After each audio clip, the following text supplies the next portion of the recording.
नमस्कार, मैं हूं नकमा। आप देख रहे हैं मेरे साथ गोलमेज और मेरे साथ आज जुड़े हैं खास मेहमान पूर्व अम्बेसडर नवदीप सूरी। और चर्चा करेंगे हम उस नए समझौते की जो पाकिस्तान टर्की के बीच में हुआ है। और सऊदी अरब के साथ पहले से ही पाकिस्तान की बातचीत चल रही थी, टर्की इसमें नया शामिल हुआ है और एक मक्का शहर में नया डिफेंस अग्रीमेंट इन तीनों के बीच हुआ है।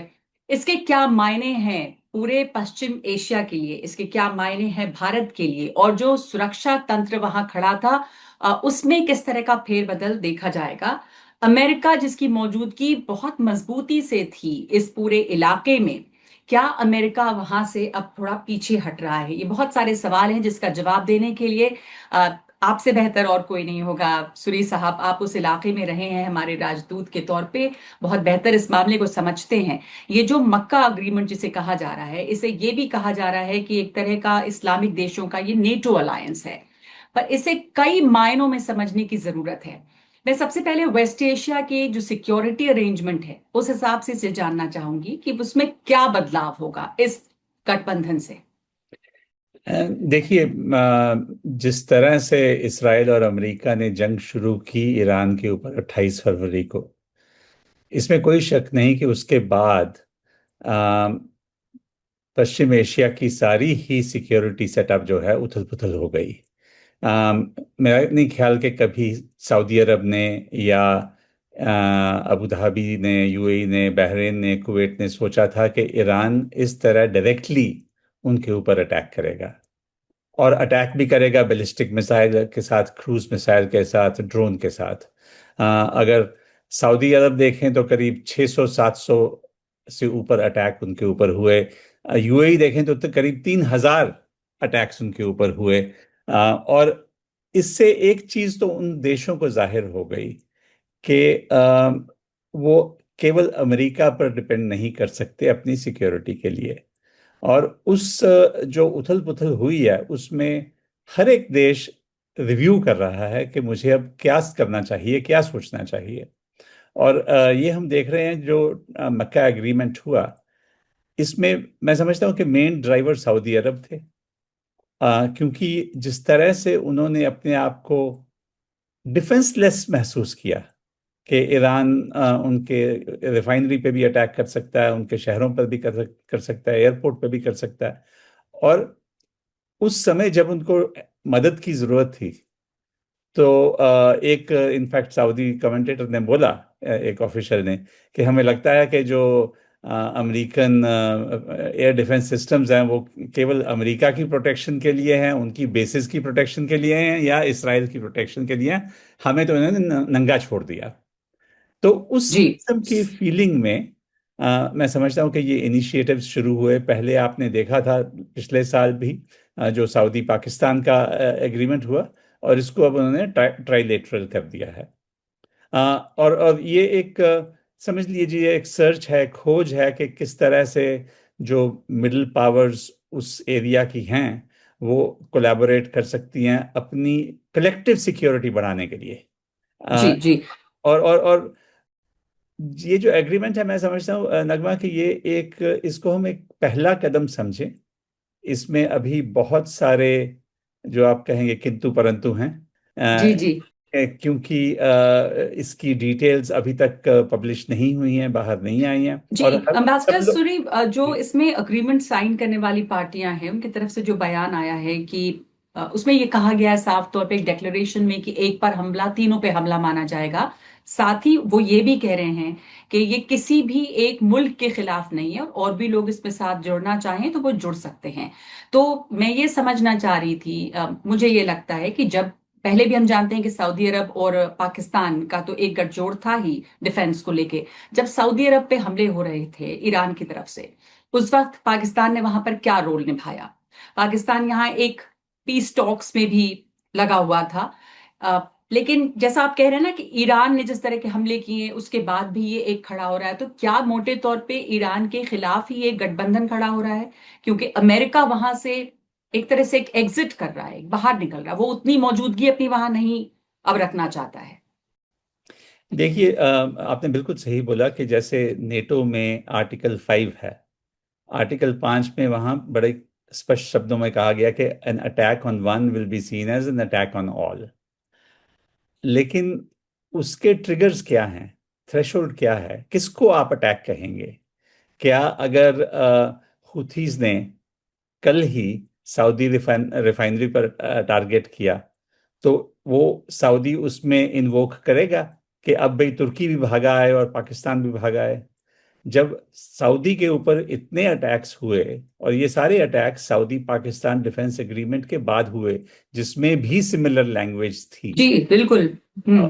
तो क्या पाकिस्तान ने एक्टिवली स्टेप इन किया? नहीं। उन्होंने केवल कुछ अपने प्लेन्स और पायलट्स भेजे, एक एयर डिफेंस सिस्टम भेजा जो चाइनीज ओरिजिन का है, लेकिन कोई एक्टिव पार्टिसिपेशन नहीं हुई। अगर अगर ऑपरेशन सिंदूर जैसी सिचुएशन इंडिया पाकिस्तान के बीच हो जाती है, तो क्या हम समझते हैं कि सऊदी अपनी एयरफोर्स भेजेंगे भारत के अगेंस्ट? मैं समझता हूँ नामुमकिन। सो आई थिंक इस स्टेज पर ये जो शब्दावली है, इसका एक साइकोलॉजिकल इम्पैक्ट समझ लीजिए। इसका एक कुछ ना कुछ डिप्लोमेटिक इम्पैक्ट जरूर होता है कि हम अकेले नहीं हैं, हमारे साथ दो चार और मेजर देश जुड़े हुए हैं, और हर एक देश की, सऊदी के पास अगर फाइनेंस है, तेल है, पाकिस्तान के पास अच्छी आर्मी है, न्यूक्लियर कैपेबिलिटी है, तुर्की के पास एडवांस टेक्नोलॉजी है, इंडस्ट्रियल बेस है, तो वो कंबाइन करके जरूर कुछ ना कुछ कर सकते हैं। लेकिन ये पहला कदम है। आई फील कि अभी हमें इसमें इतना घबराने की जरूरत नहीं है। हम्म। अब लेकिन ये जरूर है कि ईरान के हमले के वक्त यूएई हो या सऊदी अरब हो, जैसा उन्होंने पाया कि अमेरिका का जो एक भ्रम था कि वहां अमेरिकन बेसेस हैं तो हम सुरक्षित हैं और अमेरिका हमारी मदद करेगा, वो वहां नजर नहीं आया। तो वो अब अपने बचाव के लिए इस तरह के गठबंधन वहां पर बना रहे हैं। तो उसमें ये भी देखा जा रहा है कि ये तुर्की है, पाकिस्तान है और सऊदी अरब है, और ये सुन्नी बहुल इलाके हैं। और वहां पे ईरान जो है वो एक शिया मुल्क है। सऊदी अरब और ईरान के बीच में हमेशा एक वर्चस्व की लड़ाई उस क्षेत्र में रही है। आप उस इलाके में रहे हैं, आप बेहतर जानते हैं कि ये शिया सुन्नी कॉन्फ्लिक्ट भी वहां की एक सच्चाई रही है। तो कई लोग इसका आकलन ऐसे भी करते हैं कि क्या एक सुन्नी एक्सिस वहां पे फॉर्म हो रहा है ईरान के खिलाफ। मैं समझता हूँ नगमा कि ये ओवर सिंप्लीफिकेशन है। और मैं नहीं समझता कि कोई भी इन तीनों देशों में से ये इसको सुन्नी शिया टर्म्स में एक्सप्लेन करना चाहेगा। ये हम एनालिस्ट्स के लिए या मीडिया के लिए ठीक है कि इसको कहना शिया सुन्नी कॉन्फ्लिक्ट है या सुन्नी अलायंस है शियाज के अगेंस्ट। बट अगर आप तीनों देशों को देखें, तो पाकिस्तान की अपनी अच्छी खासी शिया पॉपुलेशन है, और मैं नहीं समझता पाकिस्तान कोई ऐसा कदम उठाएगा जिससे उनकी अपनी ही शिया पॉपुलेशन उनकी सरकार के, उनकी हुकूमत के खिलाफ खड़ी हो जाए। तुर्की के एक्चुअली ईरान के साथ काफ़ी ठीक ठाक रिलेशंस रहे हैं। मैं नहीं समझता कि तुर्की चाहेगा कि ईरान के साथ ओपनली उनकी दुश्मनी हो जाए। सो ये एंगल शिया सुन्नी का कभी ओवरप्ले हो जाता है। एक कॉम्प्लेक्स सोसाइटीज हैं। इराक को आप चाहे सद्दाम के अंडर सुन्नी कहा जाता था, अब मेजॉरिटी शिया है, उसमें प्रो ईरानियन एलिमेंट्स भी हैं।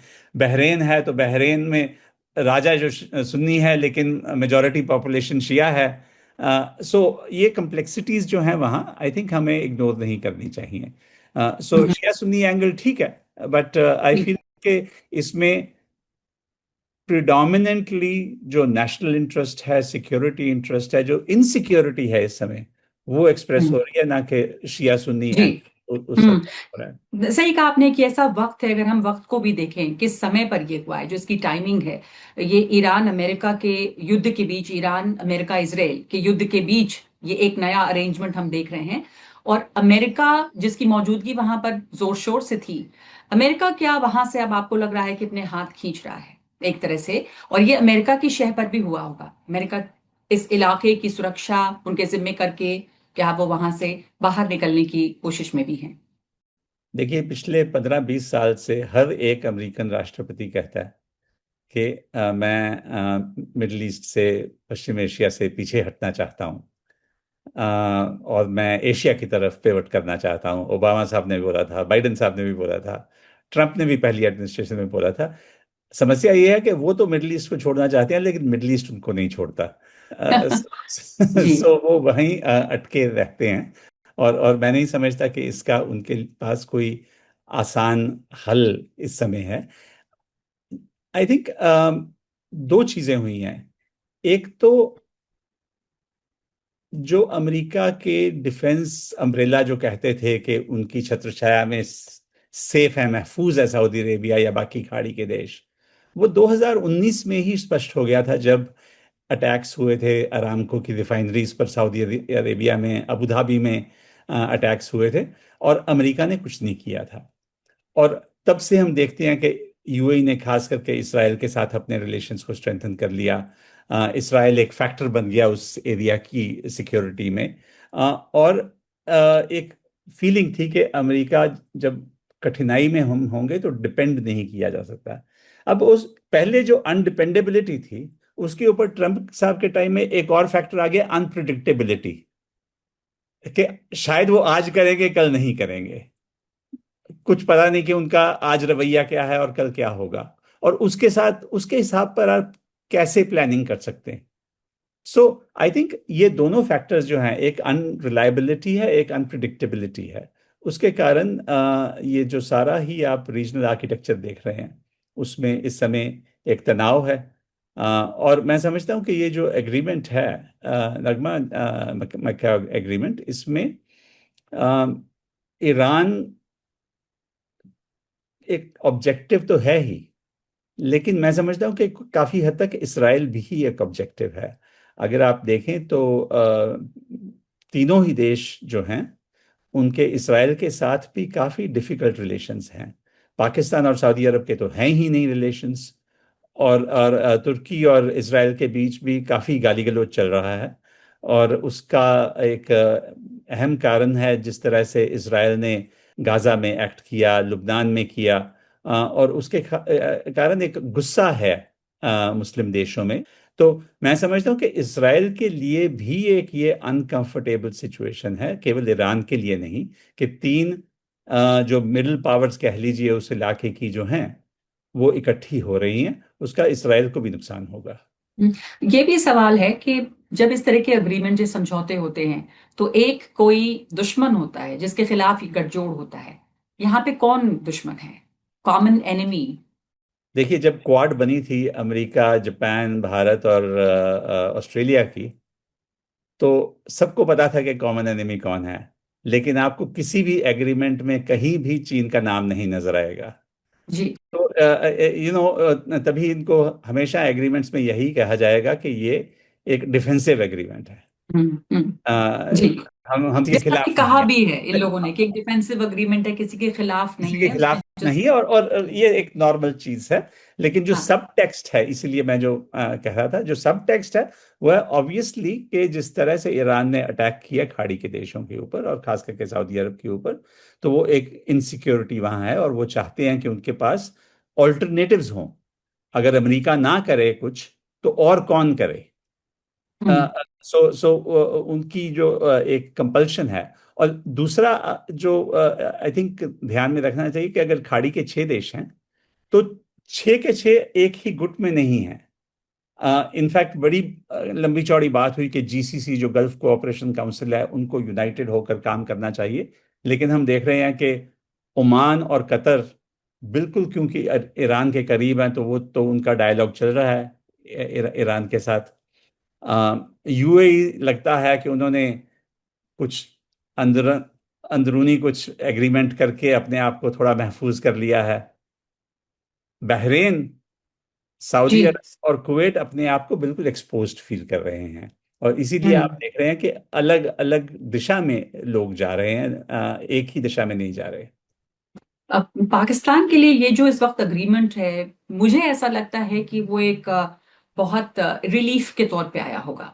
पाकिस्तान के अलग अलग इलाकों में, बलूचिस्तान में पीओके, आप देखें पाकिस्तान ऑक्युपाइड जम्मू कश्मीर में जिस तरह का इस वक्त एक बवाल बचा हुआ है, वैसे में पाकिस्तान की डोमेस्टिक पॉलिटिक्स के लिए ये बताना कि वो एक इस तरह के अलायंस में शामिल हैं।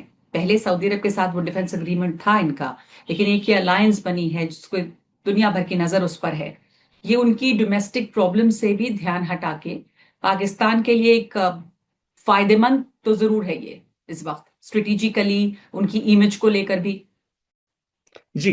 मैं समझता हूँ कि अगर हम पाकिस्तान के पर्सपेक्टिव से देखें, तो जिस तरह से एक उनकी इकोनॉमी की इतनी खराब हालत है, ये पहली बार नहीं कि उन्होंने एक अलायंस ज्वाइन की। 1950s में, 1960s में वो बगदाद पैक्ट के मेंबर रहे, सेंट्रल ट्रीटी ऑर्गेनाइजेशन के मेंबर रहे, कोल्ड वॉर में उन्होंने पूरा हिस्सा लिया, अफगानिस्तान में उन्होंने अमेरिकन के साथ लड़ाई की। एक पाकिस्तान की फॉरेन पॉलिसी की एक खासियत रही है कि उनकी डिफेंस एरिया में ओवर एक्टिव रहे हैं। और वो शायद नेचुरल है, क्योंकि अगर उनकी जो हिस्ट्री है पिछले 75 ईयर्स की, तो उसमें ज्यादातर आर्मी का ही रूल रहा है, या डायरेक्टली या इनडायरेक्टली। तो उसमें आर्मी वो करती है जो आर्मी के इंटरेस्ट में है। और अब आर्मी को लग रहा है कि इस मेरे इंटरेस्ट में है कि मुझे शायद सऊदी से कुछ बिलियन डॉलर्स मिल जाएंगे, टर्की से टेक्नोलॉजी मिल जाएगी, शायद डिफेंस प्रोडक्शन को कुछ इंसेंटिव मिल जाएगा। लेकिन जब तक वो अपनी इकोनॉमिक बेस को ठीक नहीं करेंगे, तो वहां जो डिसकंटेंटमेंट की लहर देख रहे हैं आप, वो चलती रहेगी। जितनी हाई अनएम्प्लॉयमेंट है, जितने हाई प्राइसेस हैं, बिजली की शॉर्टेज है, एसेंशियल प्रोडक्ट्स की, फॉरेन एक्सचेंज उनके लिटरली 2 हफ्ते के रह जाते हैं इंपोर्ट्स के लिए। तो ये एक कॉन्ट्रडिक्शन समझ लीजिए कि एक इकोनॉमी जो है उसकी हालत इतनी खस्ता है, लेकिन देश से बाहर जाकर आप छाती ठोक के कह रहे हैं कि मैं तो आई हैव अराइव्ड। जी, पर वो हो रहा है जैसे ईरान के साथ जब शांति समझौते की बात चल रही थी, उस वक्त भी वहां पे पाकिस्तान सरकार, सेना खुद अपनी पीठ थपथपा रही थी कि जोर शोर से, वो भी हमने देखा, वो बात का किसी नतीजे तक वो पहुंची नहीं। लेकिन इस वक्त वो जरूर ये बात कह रहे हैं कि आई हैव अराइव्ड, और किस शान से कह रहे हैं वो भी हम देख रहे हैं। तो सवाल ये भी उठ रहा है कि भारत के लिए ये जो अलायंस है वो क्या मायने रखता है। और जहां तक सऊदी अरब का सवाल है, हमारे संबंध सऊदी अरब के साथ बहुत अच्छे रहे हैं और भारत की वहां बड़ी गुडविल है बहुत मामलों में। जो लोग वहां काम करने जाते हैं उनमें भी अब एक अलग क्लास भी वहां पर है जो वहां पर जाता है नौकरियों में। तो सऊदी अरब के लिए भारत और पाकिस्तान को बैलेंस करना एक चुनौती रहेगी। तुर्की और पाकिस्तान से जो हमारे रिश्ते हैं वो साफ है, बट आप कैसे देखते हैं इसे? बिल्कुल ठीक बोला आपने कि सऊदी के साथ हमने बड़े अच्छे रिलेशंस इस्टेब्लिश किए हैं, और उनकी इन्वेस्टमेंट भी आ रही है। हमारे कंपनीज को वहाँ बड़े बड़े कॉन्ट्रैक्ट भी एलएनटी वगैरह को मिल रहे हैं। इंडियन कम्युनिटी बहुत बड़ी है वहाँ पर। मैं समझता हूँ कि हमारे लिए ये गलती होगी कि हम इसको केवल एक इंडिया पाकिस्तान लेंस से देखें। जैसे हमें कोई पूछता है तो हम कहते हैं भाई हम इसराइल के साथ भी अच्छे रिलेशंस रख सकते हैं, ईरान के साथ भी रख सकते हैं, सऊदी के साथ भी रख सकते हैं, किसी और के साथ भी, रूस के साथ भी रख सकते हैं, अमेरिका के साथ भी रख सकते हैं। तो दूसरे देशों को भी ये हक है कि वो पाकिस्तान के साथ भी अच्छे रिलेशंस रख सकते हैं और हमारे साथ भी। और हमें उस ट्रैप में नहीं जाना चाहिए कि ये जीरो सम गेम है, अगर एक का फायदा है तो दूसरे का नुकसान ही होगा। हाँ, और इसीलिए मैंने शुरू में बोला था कि मैं ऐसी कोई सिचुएशन की कल्पना नहीं कर सकता कि अगर भारत और पाकिस्तान के बीच टेंशन हो तो सऊदी मिलिटरीली पाकिस्तान का साथ दे। तो फिर इस अग्रीमेंट का क्या मतलब होता है, या स्टेटमेंट का क्या मतलब रह जाता है प्रैक्टिकली, जब कहते हैं कि एक पर हमला तीनों पे हमला माना जाएगा? जैसे आपने शुरू में ही कहा कि अलग अलग सिचुएशन में वो कौन सी स्थिति होगी जब किसी पे हमला तीनों पे हमला माना जाए, जैसे गालिब ऑपरेशन दिल सिंदूर। बहलाने के लिए ख्याल अच्छा है। तो जी। ये ये अपने आप को कंफर्ट देता है हम्म, कि हम इकट्ठे हैं। लेकिन हम्म। इसकी प्रैक्टिकल जो इम्प्लीकेशंस होंगी, उसको आगे आने में काफी टाइम लगेगा। और अगर वो सिस्टम्स बनाते हैं कि हमने एक दूसरे के साथ जॉइंटली ऑपरेट करना है, तो बहुत सारी एक एक्सरसाइजेज चाहिए होती हैं टू एस्टेब्लिश दैट। अगर वो चाहते हैं कि जॉइंट प्रोडक्शन करनी है, तो उसमें काफ़ी अगेन टाइम एंड एफर्ट लगता है। मैं समझता हूँ कि direct from India's point of view हमें ध्यान रखना चाहिए, ये नहीं कि डायरेक्टली तुर्की या सऊदी भारत के ऊपर पाकिस्तान के साथ अटैक कर देगा, लेकिन उनकी बिहाइंड द सीन्स जो कोलैबोरेशन होगी उसका भारत के ऊपर कोई गलत असर तो नहीं पड़ता। तो किन क्षेत्रों में, किन पहलुओं को लेकर आपको लगता है कि भारत, जैसा आपने कहा बहुत ब्लैक एंड व्हाइट नहीं है, पर भारत की कुछ चिंताएं होंगी, भारत के लिए क्या इस अलायंस को लेकर फिक्र की बातें हैं?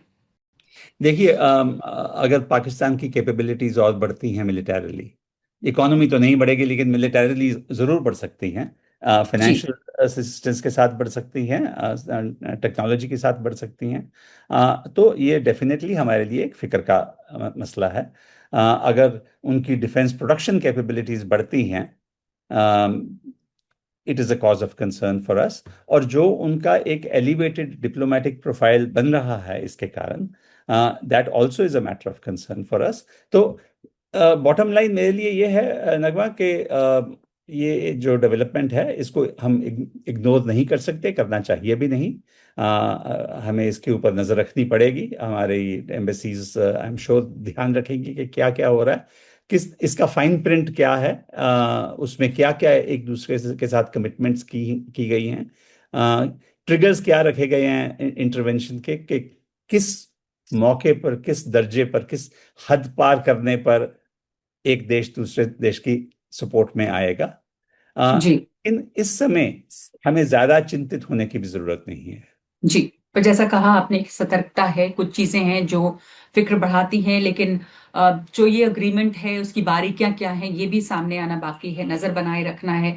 तो इसका पूरा जो एक सार है इस मक्का अग्रीमेंट का, वो आप इसको किस तरह से समाप्त करेंगे, इसकी क्या सिग्निफिकेंस, अहमियत क्या है इसकी? मक्का में इसे साइन किया गया, सऊदी अरब और पाकिस्तान के बीच पहले से ही एक डिफेंस अग्रीमेंट था, इसको बढ़ा करके इसमें तुर्की को लाया गया, एक अलायंस बना है 3 देशों का। और इसकी इसकी अहमियत जो है इस वक्त, वो किन शब्दों में, किन मोटे बिंदुओं को हम इस समय सामने ला सकते हैं कि इसलिए ये काफी महत्वपूर्ण बन जाता है? इसकी अहमियत ये है कि एक वैक्यूम क्रिएट हो गया अमेरिका के पीछे हटने से और उसकी अनप्रिडिक्टेबिलिटी से, उसकी अनरिलायबिलिटी से। उस वैक्यूम में नेचुरली और लोग स्टेप इन कर रहे हैं कि ऑल्टरनेट्स क्या क्रिएट किए जा सकते हैं। हमारे लिए चुनौती ये है कि इनके जो आपस के एग्रीमेंट्स हैं उसका हमारे ऊपर कोई गलत इम्पैक्ट ना पड़े, और हमारी जो पॉलिसी है कि हमारे हर एक देश के साथ सेपरेट एंड इंडिपेंडेंट अच्छे रिलेशंस रहें। और जी। तुर्की के साथ भी हमने प्रोग्रेस की है, ये नहीं कि तुर्की के साथ हमारी कोई इतनी तू तू मैं चल रही है, सऊदी के साथ है ही। लेकिन मैं समझता हूँ कि जिस तरह की वहाँ इस समय सरकार है आसिम मुनीर जी की, और जिस तरह का उनका रवैया है, शायद हमें थोड़ा सा इंतजार करना पड़ेगा। बिल्कुल, बिल्कुल। भारत को ये देखना होगा कि उसके हित कहाँ हैं। जैसा आपने शुरुआत में ही कहा कि इसको हम सफेद और काले में बांट नहीं सकते। जो अंदरूनी वहाँ की पॉलिटिक्स हैं वो काफी हैं, इनके इक्वेशन सब अलग अलग हैं इन मुल्कों के, लेकिन हाँ, अमेरिका के पीछे हटने से एक वहां पर खालीपन जो है उसको भरने की कोशिश है इस नए अलायंस के जरिए। बहुत शुक्रिया आपका नवदीप सूरी हमारे साथ जुड़ने के लिए।